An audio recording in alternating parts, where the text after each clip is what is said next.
Joining me now is author, award-winning independent journalist and CBR Chair of Politics, Censorship and Free Speech at the University of Austin, Michael Shellenberger. Now, Michael's the man who exposed the Twitter files and is currently in Australia on a quest to quash Labor's dangerous misinformation bill. Thank you so much for your time. You've been in Parliament House talking to the politicians. Tell me what you've learned, and will this bill pass the upper house? Is this going to pass the Senate and become law? Hey, Rita, it's great to be with you, and it's great to be in Australia. I mean, I don't think this legislation will pass. It's just too crazy. I don't know what else to say about it. It's so sweeping. I mean, it basically would allow the Prime Minister and the Communications Minister to criminalize any kind of speech. It has a provision that allows them to censor misleading speech, which is just speech where people might get the wrong idea from true facts and accurate information. I think people forget that we have this wonderful solution to misinformation already. It's called freedom of speech. It's called correcting misinformation. And as you know, in our conversations in the past on everything from climate change to crime, the media itself and the government itself are the main purveyors of misinformation. We saw it on COVID origins, on the COVID vaccine. So the solution to misinformation is to correct the information. Censorship is never about the truth. It's always about power and control. And that's clearly what this government feels like it needs. It feels like it needs to exercise control over the people. I think people see that it's a sinister approach. The senators that we talk to, including the crossbenchers, the unaffiliated senators, we're adamant that this is not something that the Australian people want, and it appears as though the Australian people themselves have now weighed in with a significant number of negative comments to the Senate. Now, amongst those crossbenchers, did you get a commitment from them that they won't vote for this bill? Well, it's certainly, at least from David Van, who we met with, Senator Van, absolutely committed and agreed to take a selfie with me to affirm that. And he said he had heard from a lot of his constituents on X, formerly Twitter, objecting to this. I mean, universally, senators said that this had really triggered a firestorm of opposition and concern from ordinary folks in Australia. People, particularly, I think, on X, have been alarmed by the amount of censorship that's been demanded by governments around the world, the European Union, Ireland, Brazil, Canada, even in the United States. We saw these efforts from sort of deep state agencies to demand censorship. I think that this has kind of made people more aware of the threat and more, more resistant and much more active in opposing it. Now, your reporting on this bill has brought the legislation to the attention of people around the world, many Americans, including the world's richest man, Elon Musk. What has been the reaction in America to what's happening here? I've seen it described as Soviet-style assault on free speech. Is that how they see this? And are we being perceived as a country that's lost its way when it comes to free speech? Yeah, I mean, absolutely. I mean, Americans love Australia. I mean, we certainly come here to visit as tourists. We have a real affection for the Australian people who come and visit us in the United States. I think we're all really shocked. It's what's happening down under has sort of been the question for people. It's been what's disturbing is that many of the similar tactics that this government is proposing, including the use of supposedly unbiased fact checkers who in fact are very biased. It's been proven by studies by the Institute for Public Affairs and others. They've evaluated this in an objective way. So I think we're all really shocked. I mean, we think of Australia as a free country, as part of the Five Eyes nations. We have a very close national security and intelligence relationship.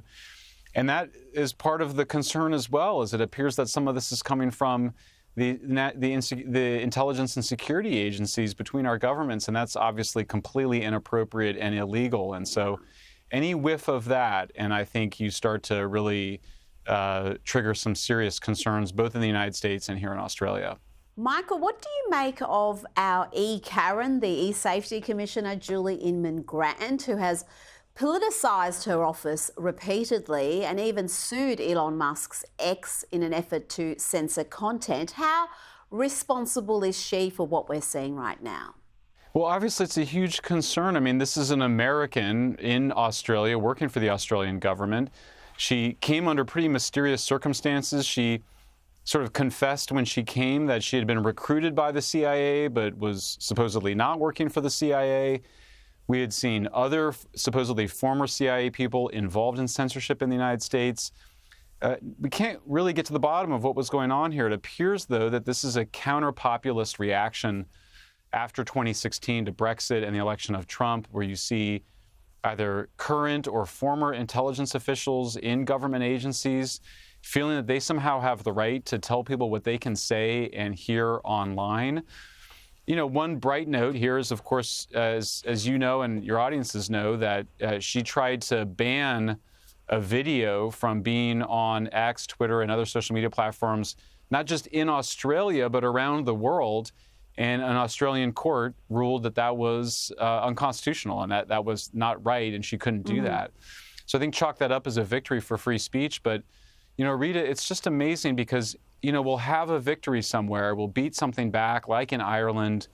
And like Terminator 2, it just keeps coming back and demanding more. The censorship industrial complex just keeps demanding more and more control over the discourse. It's as though there's sort of a dark force behind these characters that's just insisting that there be this level of government control over speech. You know, it's just, there's nothing like it. There's never been anything like it in the history of the internet. It's really reminiscent more of the Inquisition or the government reaction to the printing press than it is to anything that we can remember in recent history. And as you've demonstrated, it was so dangerous at a really crucial period during the pandemic when voices were silenced, expert voices, leading infectious disease experts, and wrong decisions were made because of that. There was all sorts of harm that occurred across a number of countries, and particularly here in Australia, because of that. So to be going down this road and ignoring those lessons is even more shocking. I want to ask you about the government's move to ban social media for under 16s in this country. The platforms set to be under restrictions include Instagram, X, Facebook, TikTok, and now Snapchat has also been added to the list. Do you have any reservations about this kind of law? I do have reservations about it. And I should say, you know, I'm a father of two wonderful children, and I am concerned about the effect of social media on kids. So I think it's a real issue. On the other hand, I worry that it's a Trojan horse to get digital ID, which is something that really should scare us. It's like a Black Mirror episode where you can see a kind of totalitarian government wants to control and see everything that its citizens do, maybe create some sort of social credit scheme like they do in China. So I do worry about that. I would, you know, there are alternatives. You know, there's phone-free schools are being pursued in the United States and around the world. But we just keep seeing the government wanting more and more control. It's more and more intrusive, more violations of our privacy, you know, more demands over what we say. And, you know, we may forget, but like the worst misinformation has been by the government. They said that COVID came from a wet market in China. Now most intelligence agencies believe it came from a lab. They said that if you took the vaccine, you wouldn't get sick. We know that you do get sick. You know, we've seen this over and over again of the government actually promoting disinformation and then demanding censorship on the basis of that disinformation or misinformation, certainly misleading information. So there's something going on here. We don't totally understand it, but it's something quite creepy. It involves the World Economic Forum constantly demanding more censorship, saying that misinformation is the #1 problem in the world. We see the United Nations supposedly going after misinformation. I mean, if there's any hope at all, it's just that we now have the world's richest man who's really created a free speech platform out of Twitter in the form of X, and President-elect Trump has made very strong commitment to restoring freedom of speech to the online world, you know, in part response to the fact that he was illegitimately deplatformed, even though he had not broken any of Twitter's rules. And of course, you know, not to get into the Hunter Biden laptop and so many other efforts that actually led Mark Zuckerberg, the owner of Meta and Facebook, to apologize a few months ago for him censoring the Hunter Biden laptop, for the censorship of COVID origins, for the censorship of the COVID vaccine. Mark Zuckerberg said it was inappropriate what the government's actions were. So, and certainly Elon Musk thinks that. So to see the governments of the world keep coming back for more censorship, more invasion of privacy, it's very disturbing. And I think that's part of why I wanted to be here, is to show some solidarity for free speech lovers here in Australia. Well, before you go, I want to play you a clip from the Greg Gutfeld program. Our ambassador to the US, former Prime Minister Kevin Rudd's antics have made Gutfeld's program, and I don't think Kevin Rudd's going to like this too much. Trump's triggering lefty foreign leaders like a quarter pounder at a PETA rally. Now foreign leaders are suddenly making nice. Australia's ambassador to America had previously called Trump the most destructive president in history. But now he's congratulating him and looking forward to working closely with Trump. No wonder the Aussies invented the boomerang. I kind of like the fact that they went from he's Hitler to, hey, we could probably work with this guy. Oh, Michael, there are a lot of never Trumpers and people who were very, very bold in saying all sorts of terrible, hyperbolic things about Donald Trump, who are now trying to backtrack. Certainly, there's a few of them in the British government, but also right here in Australia. Tell me about that phenomenon, because it's, I think, evident in the US as well. You've got the MSNBC hosts having meetings with Donald Trump after 7 years of calling him Hitler.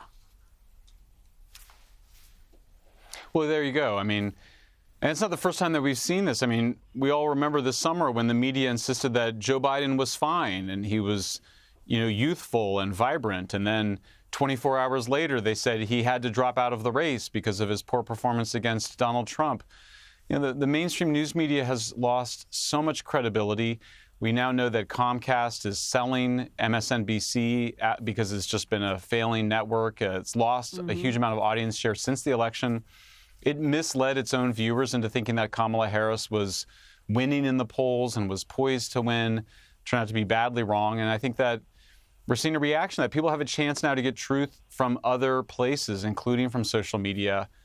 So, yeah, I mean, you see that kind of behavior. It's sad, really. I mean, you see these Australian politicians who were just disparaging Trump and then now flip-flopping and saying that they want to work with them. How can you trust somebody like that?